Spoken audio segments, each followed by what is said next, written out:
সবাই জানে প্রভাতকালে ভগবানকে দেখলে দিন ভালো যায়। আমার কি তাই তো? সকালবেলা ঘুম থেকে ওঠার সঙ্গে সঙ্গে কার মুখ দেখো?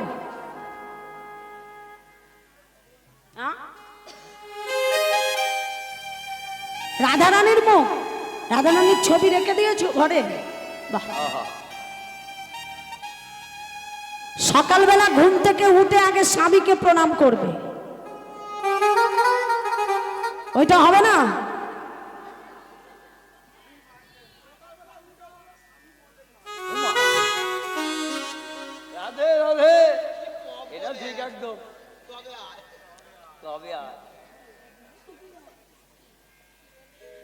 সকালবেলা ঘুম থেকে উঠে মনে রাখবে মা, এইটা কানে কেউ নেবে না? নেবে নেবে।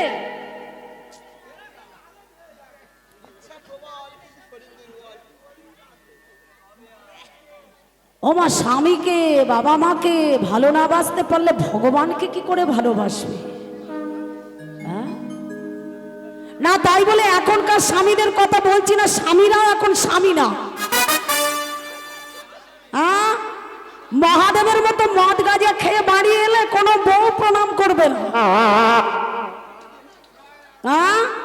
ঠিক বলেছি না? মহাদেবের মতো তোমরা শিবরাত্রি করো তো? শিবের মাথায় গঙ্গার জল দাও, শিব ঠাকুর তুষ্ট হয়। আচ্ছা, তারপর শিবের মাথায় যে বেলপাতা দিয়ে দাও। বেলগাছির জন্ম হয়েছিল সোমবারে। তাহলে সোমবার সোমবার তো বেলপাতা দাও। তো যখন বেলপাতা দাও তখন কি করে দাও? শুধু বেলপাতা দিয়ে দাও।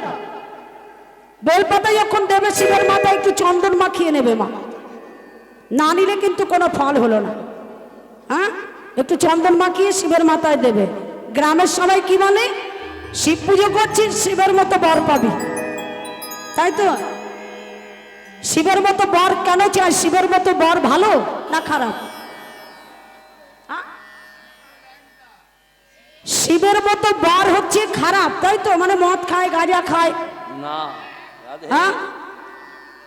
শ্মশানে থাকে, ছাই ভস্য মাখে। শিবের মতো বর কেন চাই জানো মা?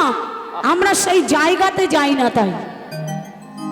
শিবের মতো বর কিন্তু ভাগ্যের কথা। ছেলেরা এখনকার কি বলে জানো? আমরাই জিজ্ঞেস করি হাসতে হাসতে, আমাদের ঠাকুরপো যারা সম্পর্কে হয়, আমরাই হাসতে হাসতে জিজ্ঞেস করি, হ্যাঁ রে কি খেয়েছিস? আরে বাবা, বাবার প্রসাদ খেয়ে এসেছি। বাবার প্রসাদ খেয়েছি। বাবার প্রসাদ কি? মদ খেয়েছি, বাংলা মদ।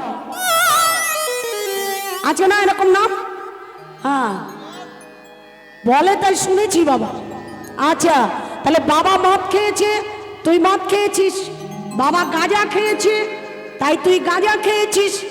বাবা বিষ খেয়েছিল, একটু বিষ খেয়ে দেখা। কেন? ইচ্ছা প্রবল কিন্তু শরীর দুর্বল। কেন পারবে না? বাবার প্রসাদ তো। বাবা বিষ খেয়েছিল। বাবার নাম নীলকণ্ঠ কেন? বিষ খেয়েছিল বাবা। ওই সমুদ্র মন্থনের সময় ভোলানাথ যে বিষ খেয়েছিল গোটা পৃথিবীকে বাঁচানোর জন্যে, জীব জগৎকে বাঁচানোর জন্যে। তাহলে বাবার প্রসাদ যখন মদ গাঁজা হতে পারে, তাহলে বাবার প্রসাদ বিষ হয় না বাবা?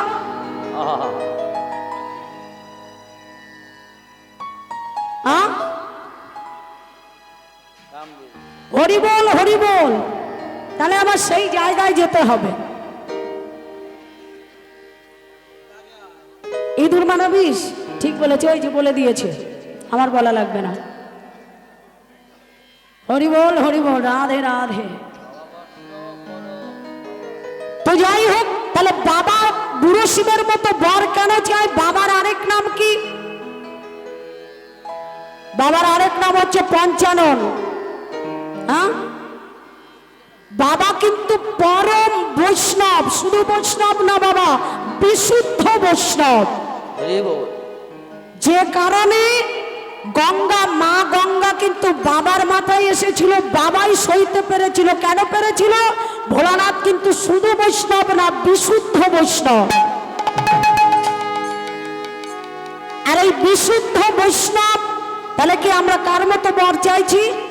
বিশুদ্ধ বৈষ্ণব যেন হয়। বাবার আরেক নাম হচ্ছে মৃত্যুঞ্জয়, অর্থাৎ মৃত্যুকে জয় করেছিল।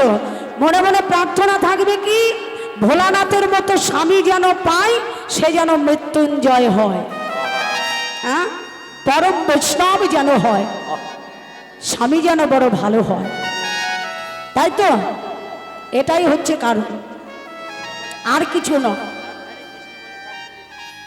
তো যাই হোক, আমা বললে তাই একটা ভবা পাগলা একটা গানের ভাষায় একটা গান লিখেছিল বাবা। কৃষ্ণ বলে কাঁদে কয়জনা, ভবা পাগলার গান।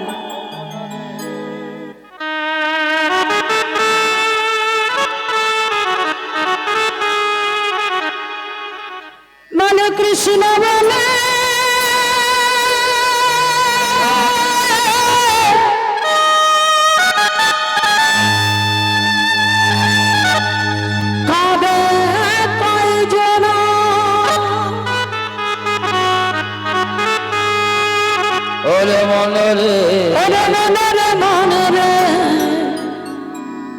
কৃষ্ণ বলে কাঁদে কয়জনা, পাগল মনে রে কৃষ্ণ বলে কাঁদে কয়জনা, ওরে মনে রে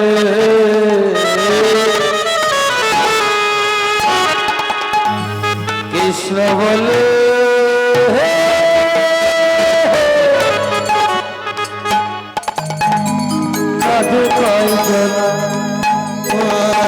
কৃষ্ণ বলে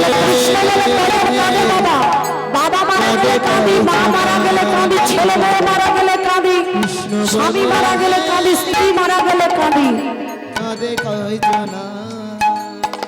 বলো কৃষ্ণ বলে কাঁদে কয়জনা। তাই তো সব ভবা পাগলা কি বললি, নামে কেঁদেছিল,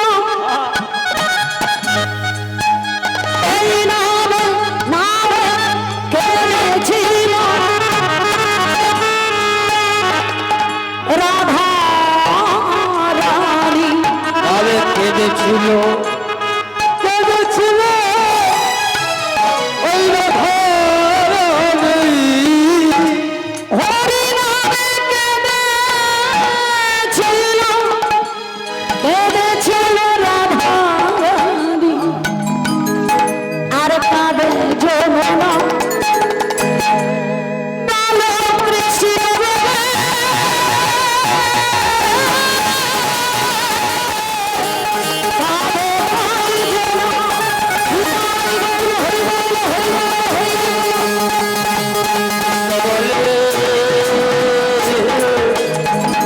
কাঁদে কয়জনা। কৃষ্ণ বলে কাঁদে কয়জনা। বলে কে কে কেঁদেছি আর কাঁদে যোগ মায়া,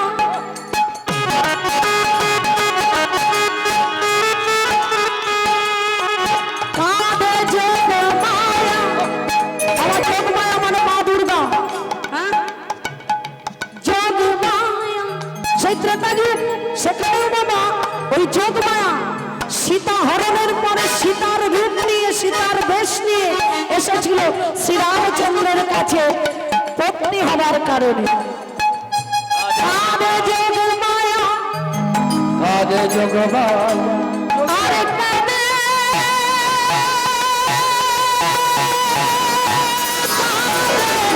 আবার ভোলা বাবা,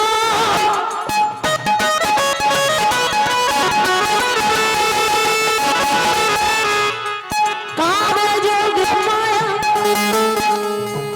যোগেশ্বরী, কাঁদে আমার কাঁদে ভোলা বাবা। কৃষ্ণ বলে কৃষ্ণ বলে কৃষ্ণ বলে কাঁদে কয়জনা, কৃষ্ণ বলে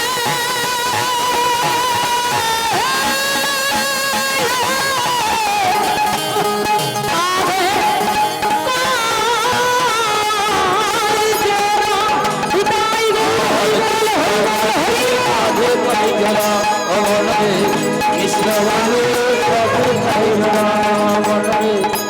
কৃষ্ণ বলে এ কাঁধে কয়জন।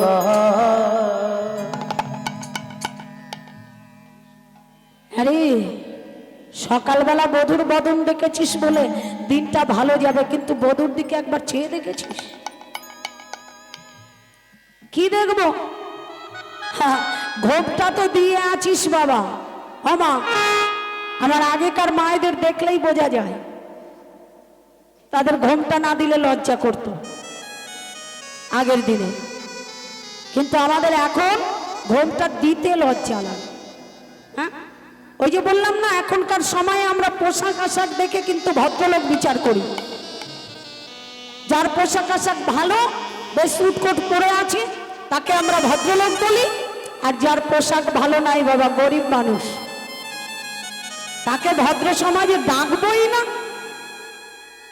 এ দেখবে এই অঞ্চলে এমনও আছে বাবা, যার অর্থ বেশি আছে, টাকা পয়সা যার বেশি আছে, বেশ 2-3 তলা বাড়ি আছে, 2-4টে গাড়ি আছে, সে যদি বাবা একবার এই হরিবাসরে আসে বাবা, তার জন্য কিন্তু আলাদা একটা চেয়ারের ব্যবস্থা হয়। ঠিক বলছি? তার পাওয়ারটা বেশি থাকে। কিন্তু হরিবাসরে এখানে যত যত ভক্ত আছে বাবা, ধনী গরিব উঁচু নিচু যে যেমনই হোক না কেন, সবার পাওয়ার কিন্তু এক, আর তার নামই হচ্ছে হরিবাসর। এখানে তুমি যেমন আমি তেমন, আমি যেমন তোমরাও তেমন। এখানে আমরা সবাই একাকার হয়ে গেছি। তো যাই হোক, বলে তাহলে তোর বধূকে তুই ঘোমটা দিয়ে আছিস, তুই জানবি কি করে? তোর বধূকে তাহলে কটা প্রশ্ন করি। বলে করো। প্রশ্ন করতে পারি, আগে বল তুই মান করবি তো? মান করবি? সত্যি কথা বল, মান করবি তো? মান করে কি করবি? কালো জিনিস দেখবে না, মানে বধূ কালো তো, তাই কালো জিনিস দেখবে না। হে গোবিন্দ, গোবিন্দ এখন ফোন দেখছে। শোনো শোনো, বলছি তোমার এত সুন্দর মুখটা এমন শুকিয়ে গেছে কেন? হ্যাঁ, নীলত পলসি মুখমণ্ডল ছামর কাহে ভেলো নদনে জরে তনু পাতলে জাগরে নিশি গেল, জাগরে নিশি গেল। বলে এত সুন্দর নীল পদ্মের মতো বদনটা তোমার কেমন যেন শুকিয়ে গেছে কেন গো? শ্যামনগর বলছি, আমার গত রাতে মদন জ্বর হয়েছিল তো, তাই এমন হয়েছে। আচ্ছা বুঝতে পেরেছি, এবার বলো কণ্ঠকে তনু ক্ষত বিক্ষত।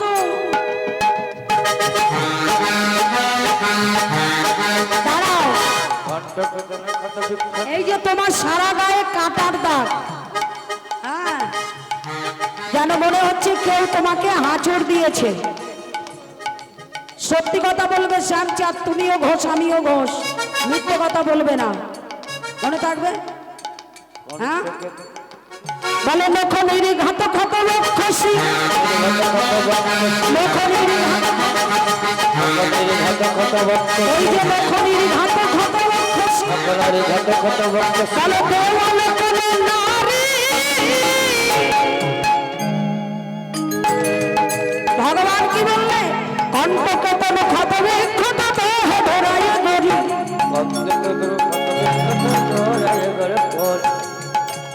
শোনো শোনো, আমার সারা গায়ে কাটার দাগ কেন?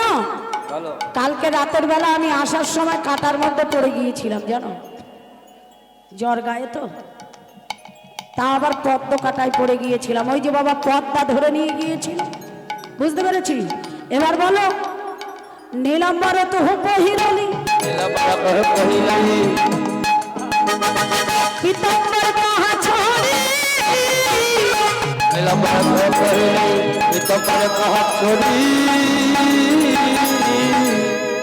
অগ্রজ সহ পরিবার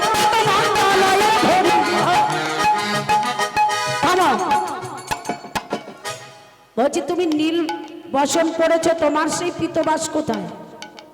কোথায়?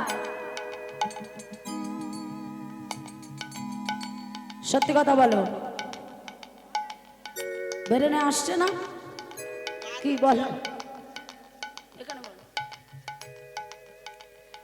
কাল রাতে তো আমার জ্বর হয়েছিল, তাই মা বলল, গোপাল রে তুই একা একা, দাঁড়াও বলতে দাও, তুই একা একা রাতে থাকিস না, দাদার সাথে থাকিস। তাই আমি দাদার সঙ্গে রাতে ছিলাম। তাই উঠে আসবার সময় তাড়াহুড়ো করতে গিয়ে দাদারটা আমার, আমারটা দাদার হয়ে গেল। দাদার দুই ভাই এক জায়গায় ছিল, তাই উঠে আসার সময় দাদার কাপড়টা তোমার হয়ে গেছে, তোমার কাপড়টা দাদা। কাপড় খুলে শুয়েছিলে, নইলে কি করে পাল্টা পাল্টি হয়ে গেল? হ্যাঁ, আর তোমার ওটা তো দেখছি শাড়ি কাপড়। আয় বিশাখা, চিত্রা, চম্পকলতিকা, আজ থেকে আমরা জেনে নিলাম আমাদের বলাই দাদা শাড়ি পরে, বলাই দাদা শাড়ি পরে, বলাই দাদা শাড়ি পরে, বলাই দাদা শাড়ি পরে, আজ থেকে জানা গেল বলাই দাদা শাড়ি পরে, আজ থেকে জানা গেল বলাই দাদা শাড়ি পরে। আজকের থেকে জেনে নিলাম যে আমাদের বলাই দাদাও শাড়ি পরে।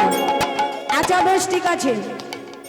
সিন্দুর কাহে অলকা পরি চন্দন কাহা গেলা, সিঁদুর পড়েছে, চন্দন কোথায়? ভগবান বললে গিরি গোবর্ধন গৌরীক সেবী সিন্দুর করিমা।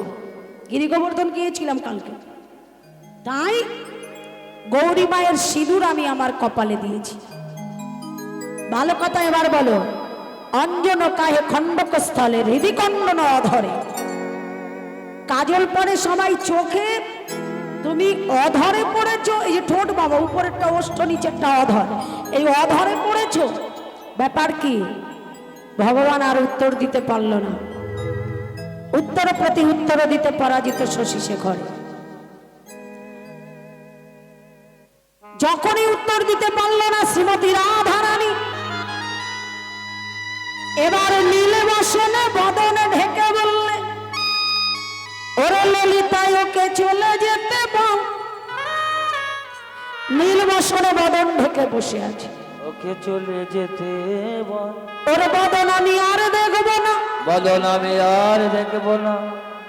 ভগবান এবার বুঝতে পেরেছে নিজের ভুল। বুঝতে পেরে রাধারানীকে দুই হাত দিয়ে দুটো চরণ জড়িয়ে ধরেছে। রাধারানী বললে, চলে যাও। যে অঙ্গে চন্দন দিতে গেলে আমার দুটি কর কম্পিত হয়, সেই অঙ্গে কঙ্কনের দাগ, সিঁদুরের দাগ আমি সইতে পারছি না, তুমি চলে যাও। গোবিন্দ বললে, হে রাধে, আমায় তুমি ক্ষমা করে দাও। দুই করে বহু পদ ধরি রহু মাধব তবহ বিমুখ ভেলো রায়। রাধারানী, আর কেউ জানুক বা না জানুক, তুমি তো জানো। আরে আমি তো অনুগত, তবু ভালো জানো। তুমি তো অনুগত, প্রভু তবু জানো। আমি তো অনুগত, তবু ভালো জানো। আমি তো অনুগত, তবু ভালো জানো। কায় হে বাবু ভব ছোটা, বড় কায় হে বাবু ভব ছোটা। তবু যদি সুন্দরী মুঝে মুখ না হেরাবি, তবু যদি সুন্দরী মুঝে মুখ না হেরাবি, হাম যাব কোন থাম, হাম যাব কোন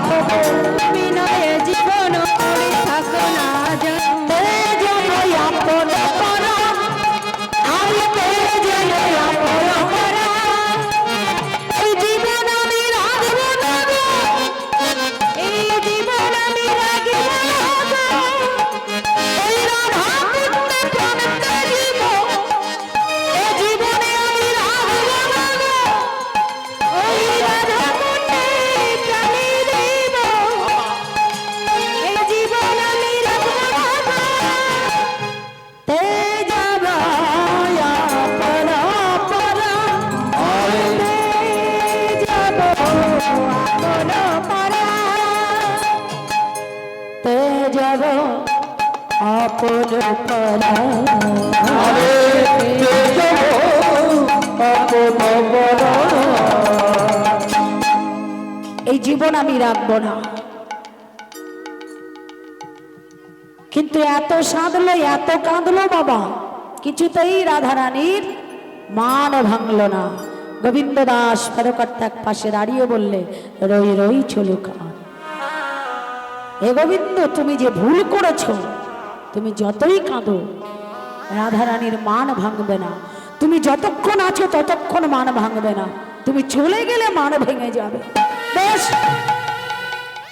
তাহলে তোমার এই জবকরঞ্চিত চরণের ধারে আমি আমার নাম লিখে রেখে চলে গেলাম। রাধে এই বলে যেই ভগবান রাই চরণ ছেড়ে চলে গেছি, গোবিন্দও চলে গেছে, রাধারানীর মানও ভেঙে গেছে। চিৎকার করে কেঁদে উঠেছে রাধারানী। ললিতা এসে বলছে, "এই দাঁড়া দাঁড়া দাঁড়া দাঁড়া দাঁড়া, মান কয়লি তো কয়লি কলে হেকা হেকান্দসী ধনী বৈঠের হুতু ভবনে মান করেছিস, ভালো করেছিস, কাঁদছিস কেন?" আমার যাবার সময় একটা কথা শিখিয়ে দিয়ে যায়, আমাদের প্রত্যেকেরই বাবা কম বেশি মান হয়, রাগ হয়। মায়েদের রাগ বেশি না বাবাদের রাগ বেশি? হ্যাঁ ঠিক, এটা ঠিক কথা। বাবাদেরও রাগ হয়, কিন্তু বাবাদের রাগ অনেক দেরি দেরি করে হয়। এক সপ্তাহ পর পর, এক মাস হয়ে যায়, রাগ হয় না তাড়াতাড়ি, মাথা ঠান্ডা থাকে। আর মায়েদের রাগ বাবা মিনিটে মিনিটে হয়ে যায়, যখন তখন হতেই পারে বাবা, একদম নট গ্যারান্টি, যখন তখন রাগ হয়ে যায়। তবে এইটা সবাইকে বলছি, মান করবে ঠিক আছে, কিন্তু মান করার পরে কেউ কাঁদবে না, মনে থাকবে। কেননা মান করার পরে কাঁদলে যে গৌরবটা নিয়ে মান করা হয়, সেই গৌরবটা নষ্ট হয়ে যায়। কাদ্যায় বাবা তাহলে কেউ কিন্তু কাঁদবে না। হ্যাঁ না, কাদ্যায় বাবারা কাঁদো।